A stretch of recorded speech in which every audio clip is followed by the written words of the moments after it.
queen. I didn't really know my queen or that I was a queen at this age. In 1977, I was some sort of Tampa Bay Catholic draped in tinsel and incest. And I ran over my lip with a skateboard. So all of these things happened. They really do.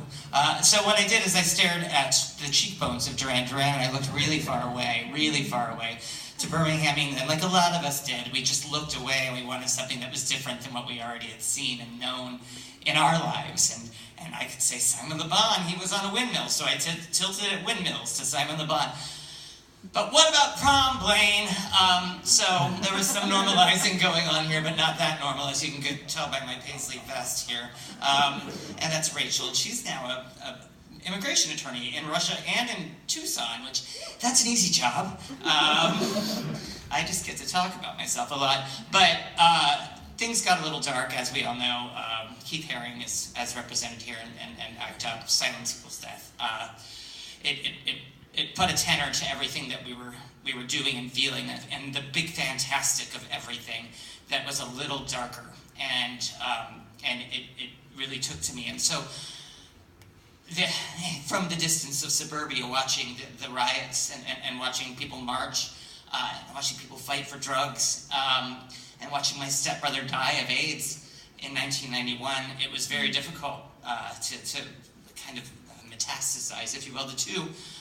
But it was very important. And then we made quilts for them, and it was, God, I don't know if you've ever been around the quilt before, but when you are there, it's very emotional because it's a family thing, and it's in the South, especially where I grew up, it's a very family thing. And I remember reading names for a quilt project, and just wanting to see my stepbrother's name in it. But you know who didn't was these people. They didn't want to see. They didn't even want to see any of this. They didn't even want to call it AIDS. They didn't even want to care about it. Love Reagan all you want. I don't. But, you know, so it goes. That was the 80s. That's how we did it. But the 90s brought us Wilson Phillips. And so if you wanted some sort of saccharine SoCal nepotism from, you know, a new blonde Bob, the new Jennifer Aniston look, or whatever it was, you were told that you could sustain, or are you comfortable with the pain? No one can change your life except for you. And no, you can.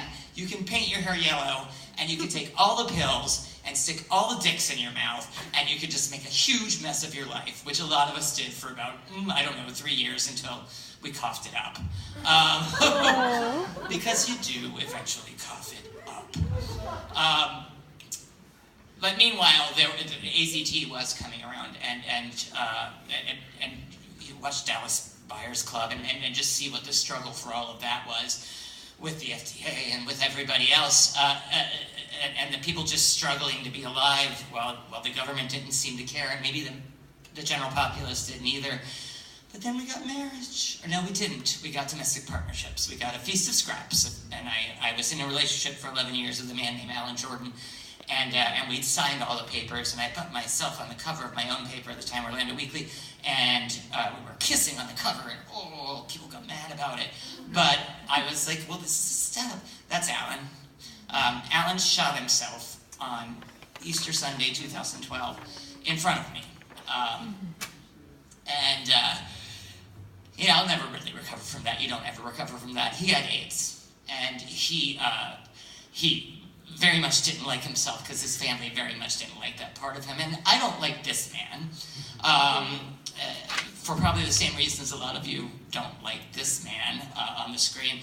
And you should know about Charlene Dill, because this man refused Medicaid expansion, and this woman died on her third job selling vacuum cleaners in somebody's house in Kissimmee. They didn't know who she was. So what we've done is we've kind of, intersectionality is the term of the moment. We've bridged our groups together. All of us who are trying to make change in the world. I went to a number of Black Lives Matter events. I wept at the die-ins. And then this shit happened. Because it's a restroom. But did you ever not poop in your mom's restroom? Did you ever not poop in your dad's restroom? Your brothers, your sisters, your cousins? What was the big deal about that? Why did we have to have a whichever even? sign thing about this, but it was really, oh, that's why. Because dickheads like this are in power now. And I can't explain to you enough how disgusted I am by what sort of permission this presidency has given people to be assholes. I have felt more threatened in my life at this age, until I talk about Ruth Bader Ginsburg, who reminds me that the judicial system is basically our only salvation at this point, because we have a bunch of, megalomaniacs running our government. Oh, I'm sorry, do I sound partisan?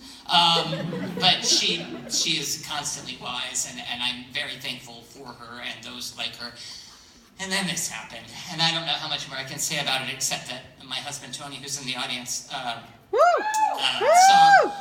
came to me that morning and said that, don't look at your phone. It was 5 o'clock in the morning, Sunday morning, and I looked at my phone because I had to, and I was at a press conference at 8, and I was on MSNBC by 2, and it was so terrifying and horrible what we all felt. And so what we did, though, as a community, was we came together, and there were these amazing vigils, and so many amazing speeches, and I don't think much of it was false. Some of it was, but generally it was the most heartfelt moment I felt in my life until this, which is when I was finally able to marry my best friend, Tony, in the audience again.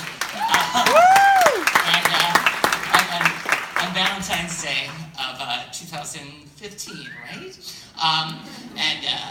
And it's happily ever after for now, and we'll keep fighting, because that's all we can.